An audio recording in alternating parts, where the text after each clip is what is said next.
Évangile de Jésus-Christ, selon saint Jean 3, 16, 21.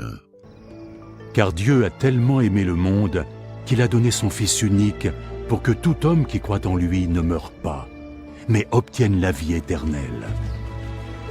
Car Dieu n'a pas envoyé son Fils dans le monde pour en être son juge, mais pour en être son sauveur.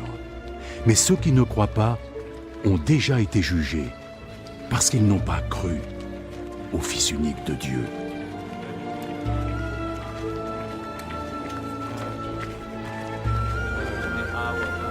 Voici comment fonctionne le jugement.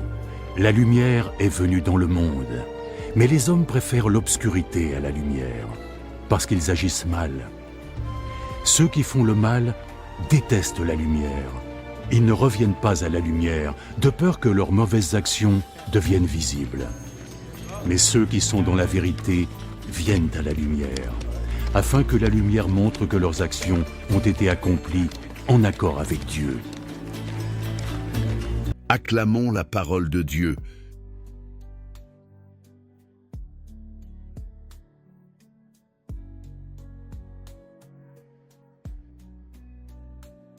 Dieu t'aime plus que tu ne l'imagines. Choisis la lumière.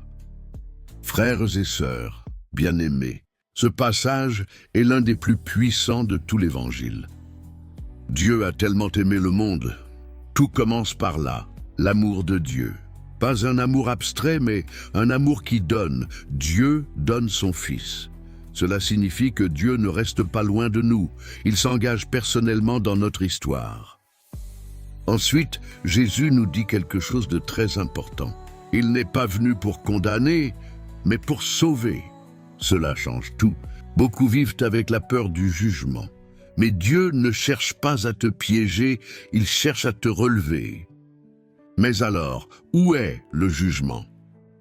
Le texte répond clairement. Le jugement, c'est notre choix. Lumière ou ténèbres? La lumière, c'est la vérité, l'humilité, la conversion, vivre avec Dieu. Les ténèbres, ce sont le péché caché, le refus de changer, l'orgueil, puis vivre sans Dieu.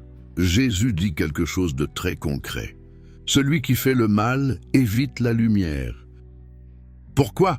Parce que la lumière révèle, et c'est là que ça nous concerne directement aujourd'hui. Comment vivre ce passage au quotidien? 1. Choisir la lumière chaque jour. Dire la vérité, même quand c'est difficile. Refuser les compromis avec le mal. Chercher ce qui est juste. 2. Ne pas fuir Dieu quand tu tombes. Beaucoup s'éloignent après une faute. Mais Dieu dit, viens à la lumière, même avec tes faiblesses. 3. Vivre dans la transparence. Prier sincèrement. Se confesser régulièrement. Ne pas avoir une double vie. 4. Croire vraiment en Jésus, pas seulement en parole, mais en lui faisant confiance dans ta vie. En résumé, le salut n'est pas compliqué. Dieu t'aime, Jésus te sauve, mais tu dois choisir la lumière. Prière. Seigneur Jésus, tu es la lumière venue dans le monde. Et trop souvent, je préfère mes zones d'ombre. Tu vois mes peurs, mes fautes, mes résistances. Mais tu ne me condamnes pas, tu m'appelles.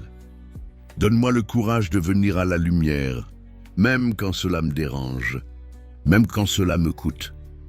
Apprends-moi à vivre dans la vérité, à marcher avec toi chaque jour et à ne plus fuir ton regard. Seigneur, je crois en toi. Augmente ma foi, fais de moi un enfant de la lumière et conduis-moi à la vie éternelle. Amen.